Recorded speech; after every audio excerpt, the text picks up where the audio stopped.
बिस्मिल्लाहिर्रहमानिर्रहीम। अस्सलामुअलैकुम students, welcome to my YouTube channel. MTH 501 का लेक्चर नंबर 25 है रैंक्स। आपको मैं इस लेक्चर में इम्पॉर्टेंट पॉइंट्स जो है ना वो हाईलाइट करवाऊंगी और जो चीज़ें मैं स्किप कर रही हूँ आप इसको जो है ना जस्ट रीड कर सकते हैं या फिर आप भी स्किप कर सकते हैं। ठीक है, तो सबसे पहले आ जाए रो स्पेस क्या है। If A is an M cross n matrix, each row of A has n entries and thus can be identified with a vector in R की पावर n। कहते हैं कि हमारे पास जो A है ना वो एक मैट्रिक्स है, जैसा कि आपको यहाँ पे शो हो रहा है कि A आपके पास मैट्रिक्स है। ठीक है, कहते हैं क्या है, कहते हैं कि इसमें आपको रोज और कॉलम्स शो हो रहे हैं। M क्रॉस n मीन्स कि रोज एंड कॉलम्स हैं इसमें। ठीक है, और आपको पता है कि कॉलम्स जो हैं वो आपके पास जो है वो वर्टिकल होते हैं, वर्टिकल फॉर्म में आपके पास कॉलम्स होते हैं और हॉरिजॉन्टल में आपके पास रोज होती हैं। ठीक है, फिर इन्होंने क्या किया है बताते हैं कि आपने रोज एंड कॉलम्स में, ये देखें ये आपके पास बेसिकली रो है ना, ये फर्स्ट रो बन जाएगी। फर्स्ट वाला जो आपके पास जो है ना ये फर्स्ट रो है। इसी तरह से आपके पास सेकेंड रो है, फिर थर्ड एंड फोर है। ठीक है, तो ये आपके पास बेसिकली 4 रोज बन जाएंगी। इन रोज को हम रैंक कहते हैं। R1, R2, R3 and R4 का इनको हम नेम दे देंगे। ठीक है, फिर आपको एग्जांपल में बताया भाई, ये वाली एग्जांपल में कहते हैं कि the row space of A is the sub space of R की पावर n। ये जो R की पावर n है ये आपको बता रहा है कि कितने कॉलम्स हमारे पास हैं। देखिए 1, फिर उसके बाद ये 2, फिर 3, फिर 4 एंड दिस वन इज 5। ठीक है, 5 आपके पास कॉलम बन रहे हैं, तो इसलिए आपको R की पावर 5 इन्होंने बताया कि सब स्पेस बन रही है।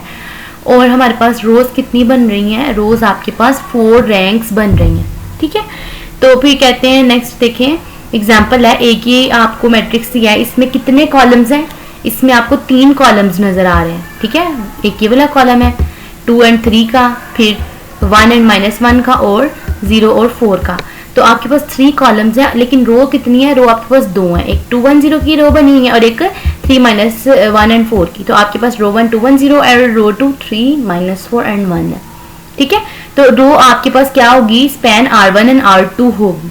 ठीक है, नेक्स्ट आप आ जाएं, यहाँ से एग्जांपल देखिए, basis for row and column space. तो आपको मैट्रिक्स गिवन किया हुआ है ए में आपको नजर आ रहा होगा कितनी आपके पास जो है वो रोज हैं। रोज आपके पास बेसिकली है 1 2 3 एंड 4 रोज है आपके पास, और कॉलम आपके पास है 6 कॉलम्स। ठीक है, 1 2 3 4 5 एंड 6। ठीक है, इसमें आपने फाइंड क्या करना है, आपने बेसिस फाइंड करनी है रो एंड कॉलम स्पेस के लिए। अब ये हमने कैसे फाइंड करनी है, जब भी आपको सवाल आ जाए सबसे पहले आपको पता है कि आपने रो एचलन फॉर्म जो है ना वो अप्लाई करनी होती है। फर्स्ट में आपको स्टार्ट में जो है ना फर्स्ट वाले कॉलम में 1 नजर आ रहा है। अब ये 1 तो 1 रहना चाहिए, इसके नीचे बाकी सारे ने ये आपने किस में कन्वर्ट करने हैं, ये सारे के सारे 0 होने चाहिए। ठीक है, तो 0 में कन्वर्ट करने के लिए आपने जब से स्टार्ट हुई है आपकी लेक्चर की सीरीज में आपको बता चुकी हूँ कि कैसे हम एचलन फॉर्म को अप्लाई करते हैं। ठीक है, तो सबसे पहले क्या करना है, आपने इस 2 को फर्स्ट वाले जो है ना वो कॉलम के साथ रो के साथ मल्टीप्लाई कर देना है। यानी कि देखिए 2 को -2 को रो 1 से मल्टीप्लाई कर देना है। अच्छा, ये माइनस इसलिए किया कि बाद में आप इसको रो 2 में प्लस करेंगे तो आपके पास 0 आएगा। सिंपली आप ऐसा भी कर सकते हैं कि सिर्फ 2 को पकड़ें, ठीक है, और इसको 1 से मल्टीप्लाई कर दें। जब आपने 1 से मल्टीप्लाई की सारी की सारी रो मल्टीप्लाई होगी, फिर आपके पास जो आंसर आएगा उसमें आपने प्लस कर देनी है रो 2 को। जब आप रो 2 को उसमें ऐड करेंगे ना, जाहिर है यहाँ पे अगर 2 के साथ मल्टीप्लाई किया तो फिर आप -2 को जो है ना बीच में जो रो 2 होगी उसके साथ आप -2 लगाएंगे। लेकिन अगर आप सिंपली इसको मल्टीप्लाई कर रहे हैं फिर आपको इसकी जरूरत पेश नहीं आएगी। ठीक है, आपने सिंपली जो है यहाँ पे 0 बनाना है। जब यहाँ पे 0 आपके पास आएगा फिर नेक्स्ट आपने नीचे वाले दोनों की तरफ आ देना है, इनको भी 0 बनाना है। 0 बनाने के लिए फिर आपको जो है ना रो एचलन फॉर्म अप्लाई करनी पड़ेगी। ठीक है, जब आप इसको सॉल्व कर लेंगे तो फिर आप देखना आपके पास फाइनल रिजल्ट क्या बन रहा है। तो फाइनल रिजल्ट में कुछ ऐसा हुआ कि जो लास्ट वाली आपके पास जो है ना रो थी वो सारी की सारी 0 हो गई। ठीक है, फिर आपके पास 3 जो है ना वो रोज बची जिनमें आपके पास जो है ना वो कुछ एंट्रीज आ रही हैं 0 के अलावा भी। इनमें एक बात देखने वाली ये कि वन कौन कौन सी एंट्रीज में आ रहा है। वन देखिए फर्स्ट वाली में आ रहा है, फर्स्ट कॉलम में आ रहा है, उसके बाद जो है ना वो थर्ड कॉलम में आ रहा है, और उसके बाद फिफ्थ कॉलम में आ रहा है। इसका मतलब है आपके पास जो रो बेसिस वेक्टर बनेगा ना, बेसिस वेक्टर के लिए वो आपके पास यही वाले 3 जो है वो कॉलम्स होंगे। ठीक है, इसमें देखें आपके पास फर्स्ट रो कौन सी बनी थी, 0 को स्किप करके बाकी तीनों जो रो थी ना वो आपके पास R1 R2 एंड R3 आ गई। ठीक है, उसके बाद क्या हुआ, कॉलम आपने बताना है कि थर्ड कौन कौन से जो है ना कॉलम में आपके पास 1 एग्जिस्ट कर रहा है। देखिए the first third and fifth column of R contain the leading 1, तो R वेक्टर आपके पास क्या बनेगा, कौन कौन सा बन रहा है। देखिए मैंने बताया ना फर्स्ट वाली में 1 आ रहा है, उसके बाद थर्ड वाली में 4 के बाद 1 था, और 5 के बाद 5 - 2 के बाद 1 था, तो ये वाले 3 आपने कॉलम ले लेने हैं। ठीक है, तो यही कॉलम आपके पास वेक्टर जो है ना रो वेक्टर्स हैं। ठीक है, बेसिस हैं for column space of R। यहाँ से आपके पास ये बेसिस आ गई हैं। अब आपको पता चल गया होगा कि बेसिस कैसे फाइंड की जाती हैं। फिर आपको बता रहे हैं कॉलम 1, कॉलम 3 एंड कॉलम 5 जो हैं वो आपके पास देखें स्टार्ट में क्या थे जब आपको सवाल दिया गया था। 1, 3 और 5 वाले को देखना है। इनमें देखें कहते हैं ये आपके पास है basis for column space. Column space के लिए आपके पास यही वाली बेसिस बननी है, क्योंकि देखें हमने ये जो कॉलम 1, 3 और 5 फाइंड किया, ये तो आपके पास सोल्यूशन सेट है ना एचेलॉन फॉर्म के साथ। लेकिन अगर हम एचेलॉन फॉर्म के अलावा देखें तो फिर भी यही वाले जो है ना कॉलम्स, इनके साथ ही आपने जो है ना वो 2 एचेलॉन फॉर्म को सॉल्व किया है। ठीक है, तो ये आपके पास कॉलम स्पेस होगी ए के लिए। ठीक है, basis for column space of A. फिर आपके पास एग्जाम्पल आ जाती है, आपको एग्जाम्पल गिवन की सेम आपने सेम मेथड के साथ जैसे प्रीवियस आपने एग्जाम्पल देखी है ना, इस तरह से इसको भी कर लेना है। ठीक है, आपके पास कितनी रोज बन रही है, लास्ट वाली तो देखे ना ये आपके पास सारे 0 है, तो आप 3 आपके पास रो बनेंगी, रो 1, रो 2 एंड रो 3 बनी। बेसिस फाइंड करनी है तो देखें लीडिंग 1 किस किस में आ रहा है, कॉलम 1 में आ रहा है, 2 में आ रहा है, उसके बाद कॉलम जो है ना वो कॉलम 4 में आ रहा है। ठीक है, तो आपने ये वाले जो है ना वो कॉलम्स ले लेने हैं, और ये आपके पास क्या होंगी, बेसिस होंगी कॉलम स्पेस ऑफ R के लिए। फिर vector space using row operation आ जाता है, उसमें आपको वेक्टर 1, वेक्टर 2, 3 एंड 4 गिवन है। आपने इसको कन्वर्ट कर लेना है किस फॉर्म में। फर्स्ट वाली जो आपके पास वेक्टर 1 है वो आपके पास रो 1 है, ये रो 1 बन जाएगी। इस तरह से रो 2, रो 3 एंड रो 4 इनको आपने मैट्रिक्स की फॉर्म में लिख लेना है। ठीक है, फिर इस पे एचेलॉन फॉर्म लगा देनी है। एचेलॉन फॉर्म जब सॉल्व करेंगे तो आपके पास जो है ना लास्ट वाली जो देखें आपके पास सिर्फ एंट्रीज में 0 बचा है। ऊपर वाली जो है ना वो आपके पास 3 रोज हैं, इनमें आपके पास लीडिंग 1s आ रहे हैं, तो यहाँ से आप जो है ना आपके पास जो आएगा ना, देखिए कहते हैं आपके पास यहाँ से आपने इसको सॉल्व किया जब एचेलॉन फॉर्म के साथ, आपके पास फाइनल रिजल्ट जो भी आ गया। यहाँ से जो लास्ट वाला था वो जो सारी की सारी जो रोज हैं वो 0 थी, तो नॉन 0 जो रोज थी वो कौन कौन सी थी, 1, -2, 0, 0, 3, 0, 1, 3, 2, 0 और 0, 0, 1, 1, 0। तो ये आपके पास W1, W2 एंड W3 आ गया। ठीक है, ये थी vector form of basis for row space and corresponding, यहाँ से देखिए consequently form a basis for the subspace of R की पावर 5, यानी कि 5 आपके पास कॉलम थे और वहां से आपने जो वेक्टर स्पेस फाइंड की हैं रो स्पेस बेसिस के लिए वो कौन सी हैं, W1, W2 एंड W3। ठीक है, नेक्स्ट आपने इस तरह से इसी एग्जाम्पल को भी देख लेना कि सारी सेम पैटर्न पे हैं। और मैं आपको ये भी बताती चलूँ कि पेपर में इतना लंबा जो है ना वो क्वेश्चन कभी भी नहीं आएगा, वो आपको शॉर्ट देंगे शॉर्ट फॉर्म में। ठीक है, ताकि पेपर के टाइमिंग के साथ मैनेज कर जाए, और फिर वहाँ से आप फाइंड करेंगे बेसिस जो है ना, कैसे रो बेसिस फाइंड करनी है, कॉलम बेसिस फाइंड करनी है। इसमें भी आपने बेसिस फाइंड करनी है रो स्पेस के लिए। ठीक है, फिर वैसे आपने करना है, आपके पास जो है ना मैट्रिक्स गिवन है, आपने फर्स्ट वाली एंट्री को पहले 1 बनाना है। ठीक है, 1 करने के लिए आप एक्सचेंज भी कर सकते हैं फर्स्ट वाली रो को सेकंड वाली के साथ, फिर बाकी उसकी लीडिंग 0 करनी है, एचेलॉन फॉर्म में कन्वर्ट करना है, और उसके बाद देखिए लास्ट वाली जो है ना यहाँ से डायरेक्ट इन्होंने किया हुआ है। ठीक है, तो ये लास्ट वाली आपके पास सारी एंट्री 0 आ जाएगी। ऊपर वाली आपके पास 3 रो बची हैं, इन्हीं रोज के साथ देखिए आपके पास जो है ना यहाँ से देखें आपके पास कौन कौन सी रोज बनी है, 1, 3, -1, 1, 5, यानी कि ये फर्स्ट वाली रो, सेकंड एंड थर्ड, तो यही आपके पास जो है ना रो स्पेस थी। ठीक है, कॉलम स्पेस भी आप इन्हीं से फाइंड करते हैं कि कौन कौन सी रो में लीडिंग 1 आ रहा है, और वही वाली आप क्वेश्चन में फाइंड करते हो जो क्वेश्चन गिवन किया हुआ है, उसी से वहां से आप कॉलम डायरेक्ट जो है ना वो आप कॉलम बेस निकाल लेते हो। लेकिन डायरेक्ट निकालने के लिए भी आपको देखना पड़ता है कि आपके पास रो स्पेस के लिए कौन से वेक्टर आए हैं, उन्हीं लाइन को मद्देनजर रखें आप कॉलम स्पेस निकालते हो। ठीक है। फिर उसके बाद देखें आपके पास क्या आ गया, जब आपने यहाँ से ये देखें 3 आपके पास जो रोज थी ना, इनको लेके आप इक्वेशन बनाते हो जो लीनियर इक्वेशंस हैं, तो क्या आएगा, फर्स्ट वाली x1 आ रहा है क्योंकि इसके साथ 1 है, x2 0 है तो वो आप नहीं राइट करेंगे, x3 आ रहा है, फिर x4 नहीं आ रहा है, उसके बाद x5 आ रहा है, ठीक है। अब इनके साथ जो है ना वेरिएबल्स को लगा के तो आप इसको कन्वर्ट करेंगे, ठीक है। यहाँ से कन्वर्ट किया जब आपके पास यहाँ से 3 जो है ना वो रोज की जो है ना लीनियर इक्वेशंस आ गई हैं। यहाँ से क्या करना है आपने, यहाँ पे देखिए x1 इक्वल इन्होंने किया है, यहाँ से ये जो x1 था इसको यहीं पे रहने दें, और ये जो बाकी x3 और plus x4 x minus x5 था ना, इसको आप इक्वल के दूसरी साइड पे ले जाएं, ठीक है। इस तरह से x1 आ गया, यहाँ से फिर इन्होंने x2 इस तरह से फाइंड किया है, x2 यहाँ से ये x2 था तो इसको यहीं पे रहने दिया, बाकी इक्वल के दूसरी साइड पे ले गए, ठीक है। और इसी तरह से बाद में इन्होंने x4 फाइंड किया है, ठीक है, with x3 and x5 free variables. कहते हैं कि आपके पास जो x3 और x5 था वो वेरिएबल्स फ्री थे, ठीक है। तो यहाँ से इन्होंने basis for null space find की है इसी कॉलम से, यहाँ से, ठीक है। तो 1 -1 2 1 0 0, इसके बाद -1 3 -3 0 5 1, ये आपके पास बेसिकली कहाँ से आई हैं, ये आपके पास इधर से आई हैं, जो आपने वेक्टर स्पेस को कन्वर्ट किया ना, इधर से ही आपने ये फाइंड किया है। कि आपके पास x1 क्या था, -1, x2 आपके पास कहाँ से आया था, x2 आपके पास इक्वल था 2 के और -3 के, ठीक है। तो ये देखें आपके पास सेकेंड वाला कॉलम 2 और -3 बनेगा, ठीक है।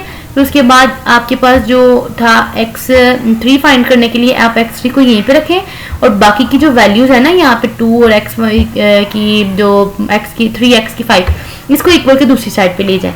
यानी कि आपने x1 x2 3 4 की वैल्यूज फाइंड की हैं रोज की, और इनको रो की फॉर्म में लिख दिया, ठीक है, बेसिस फॉर नल ए। फिर इसी तरह से आपने देख लेना है क्या है नेक्स्ट आपके पास डेफिनेशन है, the rank of A is the dimension of column space of A. अगर आपके पास रैंक जो है वो ए की डिमेंशन कब होगी कॉलम स्पेस की, जब आपके पास रो जो ए है वो सेम होगी, आप कॉलम ए का ट्रांसपोज ले लें उसके, ठीक है। और फिर इधर यहाँ पे बात की उन्होंने, dimension of the null space is sometimes called nullity of the A. तो ये आपके पास जो है ना वो एक एमसीक्यूज के तौर पे आ गया है कि हम डिमेंशन ऑफ नल स्पेस को नलिटी ऑफ ए भी कह सकते हैं, ठीक है। फिर कुछ एग्जांपल्स ही इन्होंने यहाँ से ये भी आपने याद रखना, रैंक थ्योरम बताया इन्होंने कि rank A plus null dimension null A equals to n. तो आपने इसको जो है ना वो एमसीक्यूज के तौर पे यहाँ पे शॉर्ट के तौर पे याद रखना है। फिर एग्जांपल आ जाती है, if A is a n cross 7 cross 9 matrix with 2 dimensions null space, what is the rank of A. पहले वाले का आप आंसर देंगे, तो यहाँ से आपको पता है रैंक ए और डिमेंशन नल ए कैसे हम फाइंड करते हैं, सिंस 9 ए हैज़ 9 कॉलम्स, ठीक है ना। यहाँ पे देखिए फर्स्ट वाली रोज होती हैं और सेकेंड वाली कॉलम्स होती हैं, तो 9 कॉलम्स आ रहे हैं इसमें। और रैंक ए आपके पास ये वाला फार्मूला आपने लगाना है, rank A plus dimension null A equals to 7। तो आपके पास यहाँ पे आप लगाएंगे ये वाला फार्मूला, डिमेंशन कितनी थी बता रही है इन्होंने, डिमेंशन 2 थी, तो यहाँ पे आप जो है rank A plus 2 equals to n, n जो कि आपके पास 9 है, ठीक है, वो लिखा। यहाँ से रैंक ए अपनी जगह पे रेट प्लस 2 इक्वल के दूसरी साइड पर जाएगा तो -2 हो जाएगा, 9 में से 2 फाइंड करें माइनस करें तो आपके पास 7 आ जाएगा। उसके बाद देखिए फिर है सेकेंड वाला था कि 6 cross 9 matrix have 2 dimension null space है कि नहीं आपने बताना है। तो देखें कि इसमें जो है वो जो कॉलम्स हैं वो कितने आ रहे हैं, 9, ठीक है, एन आपके पास 9 है, और जो आपके पास रो है वो क्या है 6 है। तो कहते हैं कि no if 6 cross n matrix call it be had 2 dimension null space it would have rank 7। कहते हैं कि इसकी रैंक आपके पास 7 बनेगी जो कि इस 6 से छोटी होगी। तो आपके पास जो है ना इस 6 से छोटी नहीं थी होनी चाहिए, ठीक है, रैंक आपके पास ग्रेटर देन बन रही है 6 से, तो यहाँ पे आपके पास जो है ना प्रॉब्लम क्रिएट होगी। But the columns of V are vector in R6 and so the dimension of column V can not exceed 6। देखिए कहते हैं 6 से एक्सीड नहीं कर सकती, मैंने बताया ना वो 7 है वो ग्रेटर आ गया, तो आपको यहाँ पे 6 से एक्सीड नहीं था करना, जो आपके पास यहाँ पे गिवन हो ना उससे एक्सीड नहीं थी करनी चाहिए, ये एक्सीड कर रही है 7 आ गया, that is why it is not a null space, ठीक है। नेक्स्ट आपने इस तरह से एग्जांपल इनको इसको भी सारे को रीड कर लेना है, ठीक है। फिर आपके पास आ जाता है फाइंड करनी है रैंक या नलिटी। वो फाइंड करने के लिए सेम आप एचलन फॉर्म लगाएंगे, आपको जो गिवन है मैट्रिक्स इतना बड़ा दे दिया, पेपर में इतना बड़ा नहीं देते, दे भी जब टाइम शॉर्ट होता है और आपको मेन पॉइंट्स ही लिखना पड़ते हैं ताकि आपको उसके मार्क्स मिल जाए। ठीक है, शॉर्ट फॉर्म में करके इसको जो ना करना पड़ता है हल। फिर देखिए आपके पास ये जो मैट्रिक्स गिवन है, सबसे पहले तो आपने क्या करना है, ये 1 माइनस था, इसको आपने +1 में कन्वर्ट किया। फिर उसके बाद 1 से नीचे जितनी भी आपके पास थी कॉलम में उन सबको आपने 0 में कन्वर्ट किया, एचलन फॉर्म लगाई, ठीक है ना, रो एचलन में कन्वर्ट किया। करने के बाद जो आपके पास जो है ना वो मैट्रिक्स आ गया, उसमें देखें 2 तो आपके पास रोज नल थी, 0 थी। जो ऊपर वाली 2 हैं ये आप बस रो 1 और रो 2 आ रही हैं, इनको आपने इस फॉर्म में लिख लेना है, इक्वेशन की फॉर्म में। ठीक है, x1 - 4x3। देखिए यहाँ x2 आपके पास 0 था, थर्ड वाला था वो -4 था, ये x की 3 हो गया, फिर ये -28 ये x की 4 हो गया। ठीक है, आपने इसको इस तरह से इस फॉर्म में कन्वर्ट कर लेना। आपने इक्वेशन की फॉर्म में लिख लिया, वेरिएबल्स की फॉर्म में लिख लिया। फिर x1 और x2 की जो वैल्यूज़ थी आपने इनको x1 फाइंड किया और x2, बाकी सारी की सारी वैल्यूज़ इक्वल की दूसरी साइड पे चलेगी। यहाँ से फिर आपने क्या करना है, ये जो x3 है x4 है इनको आपने r s t u के नाम दे दिए। देखिए x की 3 को r का नाम दे दिया, x की 4 को s का, फिर इस तरह से x की 5 को t और u। ठीक है, वेरिएबल्स के नाम यहाँ से कन्वर्ट कर दिए। फिर आपने इसको इक्विवेलेंट लिख दिया कि आपके पास x1 से लेकर 6 तक इसके इक्वल r। पहली वाली में देखेंगे जो r है ना, r आपने उनकी वैल्यूज को लिखा, बाकी क्या थी 0 आ रही है स्पेस में। फिर s किसके साथ है, 28 के साथ, 12 के साथ, और बाकी तीनों 0। ठीक है, 28 12 बाकी 0। और देखिए यहाँ पे ऐसा आपके पास x की 4 के साथ भी आ रहा है, उसकी जगह आप 1 लगाएंगे, बाकी 0। ठीक है, इस तरह से आपने बाकी भी देख लेना है।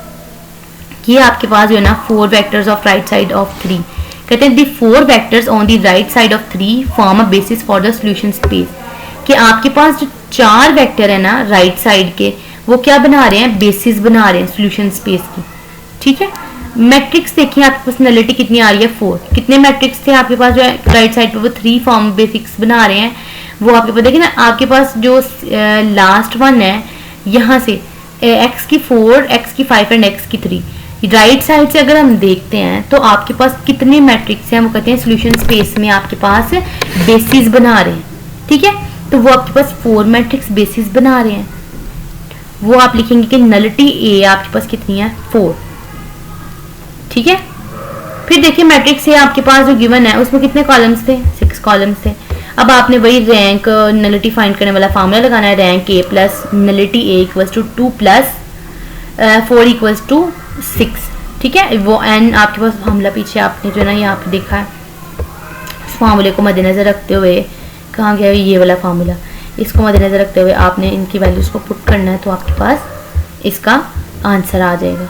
ठीक है, फिर उसके बाद फिर नेक्स्ट एग्जांपल है, फाइंड करनी है। इसी तरह से आपने क्या करना है, एचलन फॉर्म को कन्वर्ट करें, कन्वर्ट करने के बाद आप इस तरह से एक्स इक्वेशंस बना लें, इक्वेशंस को आर एस टी यू के नाम दें, नाम देने के बाद इसको जो है ना आप इसमें नल स्पेस फाइंड करें।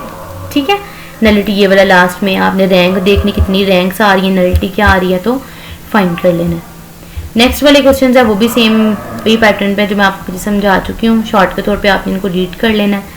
ठीक है, ये सारी की सारी आपने इनको रीड कर लेना। फिर देखिए फंडामेंटल स्पेस क्या है, रो स्पेस ऑफ ए को आप आर से डिमेंशन आर होगी, कॉलम की भी आर होगी। नल स्पेस ऑफ ए क्या है, एन माइनस आर, और नल स्पेस ऑफ ए की ट्रांसपोज की क्या आएगी, एम माइनस आर। तो आपने इनको जस्ट ये जो सारा है ना इसको एमसीक्यूज के तौर पे रीड कर लेना है। फिर आपके पास कुछ है, ये इन्वर्टेबल मैट्रिक्स जो होता है ना वो नॉन जीरो होता है, यानी कि ऐसा जो जीरो नहीं है, उसकी कुछ आपने जो है वो थ्योरम को रीड कर लेना है। कॉलम ए जो होगा वो आर की पावर एन के इक्वल होगा, कॉलम ए की डिमेंशन जो थी वो एन के इक्वल होगी। ये बेसिकली आपने ये सारा का सारा इसको स्टडी कर लेना है, एमसीक्यूज के तौर पे पढ़ लेना है। ठीक है, फिर आ जाता है आपके पास वही रैंक ए और डिमेंशन फाइंड करें। ठीक है, तो ये पीछे सारा का सारा कॉन्सेप्ट मैं आपको समझा चुकी हूँ, आपने इनको जस्ट 1-2 दफ़ा देखना है, स्टडी करना है, और इसमें ऐसा खास कुछ भी नहीं है। ये था आपका आज का लेक्चर, होप सो आपको समझ आई होगी। जहाँ पे आपको नहीं समझ आई आप उससे पूछ सकते हैं, और सबसे अहम बात हमारे चैनल को लाइक करें, सब्सक्राइब करें अगर आपको हमारे चैनल की समझ आ रही है, लेक्चर्स की समझ आ रही है, और अपने फ्रेंड्स के साथ शेयर करें। मिलते हैं अपनी नेक्स्ट वीडियो में, तब तक के लिए अल्लाह हाफिज़।